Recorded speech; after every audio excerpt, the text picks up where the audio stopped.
The year is 1877, and you stand cornered in a Paris exhibition hall, surrounded by men who view your brilliance as an existential threat.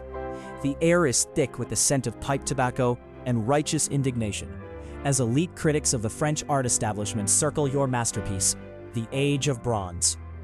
Their eyes scan the hyper-realistic, agonizing musculature of a dying soldier. They do not see genius. They see a brazen fraud. Whispers of surmelage ripple through the gallery. The severe, career-ending accusation that you, Auguste Rodin, did not sculpt this figure, but merely cast a mold directly from a living man's body.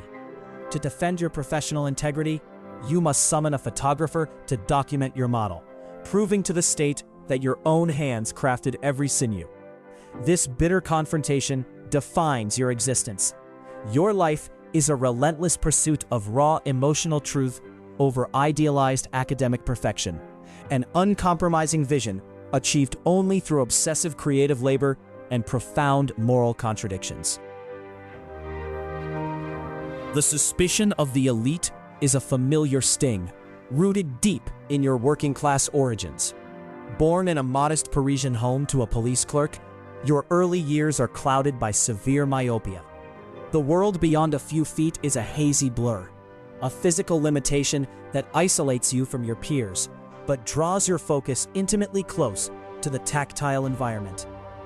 Enrolling in the Petit École, a humble institution meant to train decorative craftsmen rather than esteemed artists, you discover the yielding, expressive nature of wet clay.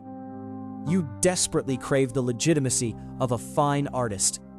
By the time you are 18, you apply to the prestigious École des Beaux-Arts 3 separate times. 3 times, the Academy judges examine your submissions and coldly reject you. They deem your clay models far too rough, entirely lacking the polished, neoclassical grace required by their sterile standards. There is a cruel paradox in high art gatekeeping. The very roughness that disqualifies a young talent from the Academy often becomes the exact signature of their later genius.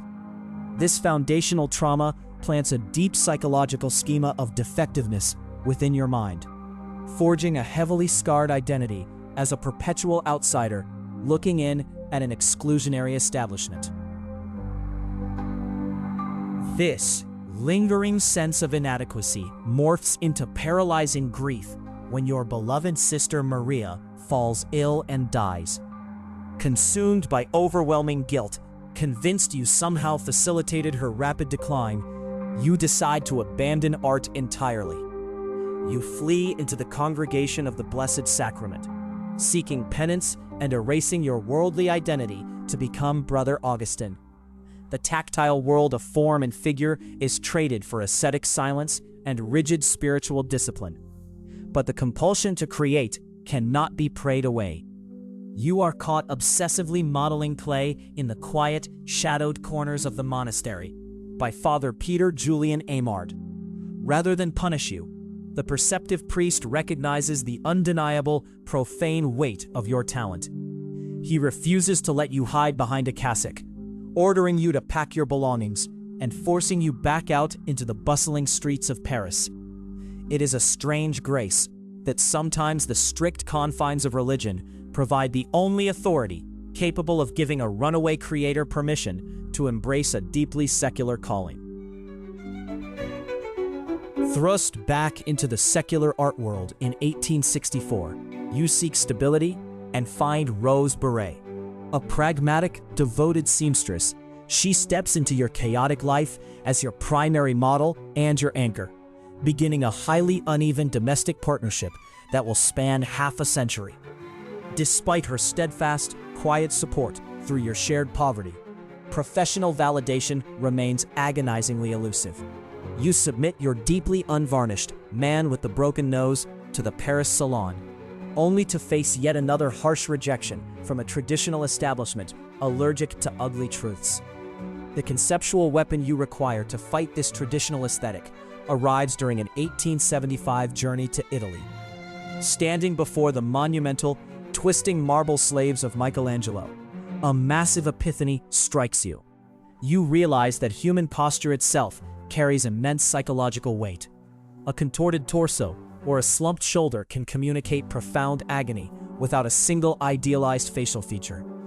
This realization provides the anatomical mastery and rebellious courage that will soon allow you to sculpt the Age of Bronze, triggering the public scandal that ultimately catapults you out of obscurity.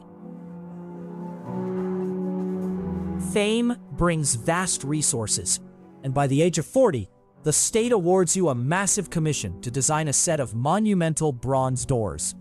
This ambitious project, The Gates of Hell, becomes the unfinishable magnum opus that will consume the rest of your days.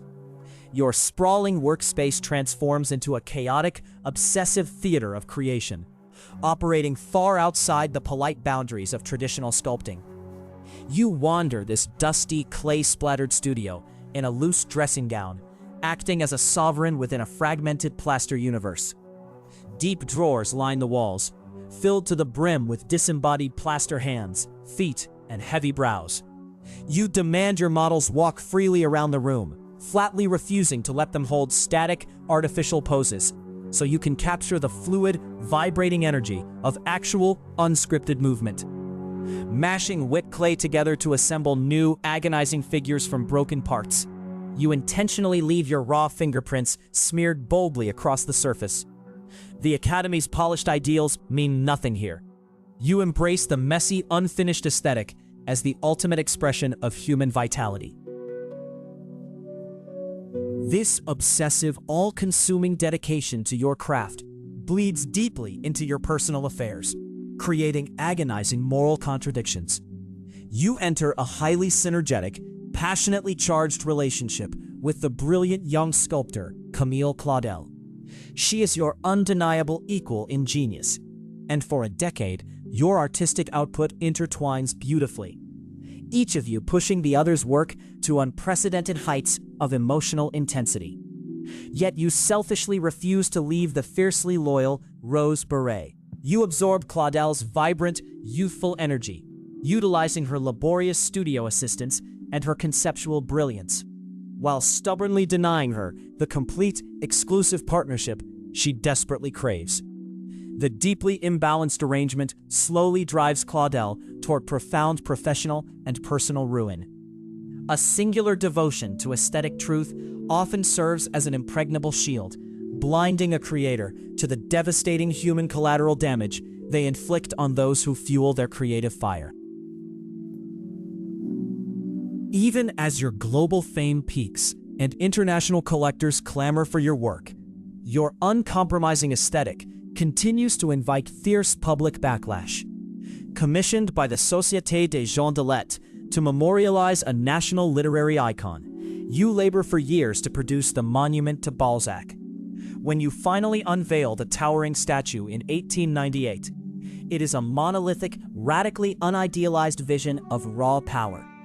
Balzac is depicted as a massive, sweeping force wrapped in a heavy dressing gown, leaning backward and defying gravity, entirely devoid of the delicate, recognizable features the society expected. The commissioning committee violently rejects the masterpiece, publicly mocking it as a toad in a sack. Visionary brilliance inevitably alienates even its most adoring public, demanding a visual language that polite society fundamentally refuses to learn. Despite your immense celebrity and undeniable influence, you remain an outsider, fundamentally misunderstood by the very culture that celebrates you. Decades later, the grim chill of World War I descends upon Europe, creating severe resource shortages that leave your sprawling Meudon villa utterly devoid of coal. It is January of 1917, and you are frail, standing in the freezing cold to finally marry Rose Beret after 53 years of complex, fiercely unequal partnership. The legal securing of your estate brings a bittersweet peace, but it is fleeting. Rose succumbs to the bitter cold just 2 weeks later. By November of that same agonizing year, the damp chill claims you as well. You suffer from severe congestion of the lungs, drifting away in a sprawling, freezing house filled with a lifetime of plaster fragments and silent bronze ghosts. But this frail mortal end stands in sharp contrast to the immortal, vibrating energy of the figures you leave behind. Through a lifetime forged in obsessive labor and profound moral contradiction, your relentless pursuit of raw emotional truth permanently shatters the illusion of polished academic perfection.